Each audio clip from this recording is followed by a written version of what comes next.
வேற ஐல இல்லை வேற இது கேட்டுட்டாங்களா? ஆமாக்கா 1 கிலோ கேட்டாரு அவருக்கு இல்லை 1/2 கிலோ தான் இருக்கு. இதில் 1/2 கிலோ வேணா வாங்கி கொடுத்துடலாமா? அண்ணா அது என்னது?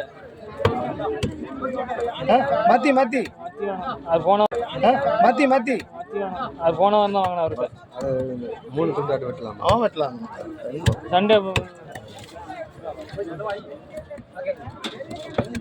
மத்தி வேணா ஒரு 1/2 கிலோ வாங்கிக்கோங்க தேவைப்பட்டா. அண்ணா உங்களுக்கு வேற என்ன போடலாம்? வேற அதான் வேணும். அது போன வாரம் தானே வாங்கினேன். சரி ஜிலேபி ஆகாதா? ஜிலேபி சரி சின்ன பாறை ஒன்று எடுத்துக்கலாம்ல? சின்ன பாறை சின்ன பாரு அவ்வளோ பிடிச்சிருக்கு. இது என்ன ரேட்டுங்க? இது கட்டா பாறை 150 150 1 கிலோ. ஆமாம் 7 7 8 90 பாறை கிலோ 90 ரூபாய்க்கு இருக்கு. நான் உங்களுக்கு வேற ஏதாவது சொல்லிடுறேன்னா கூட்டத்தில்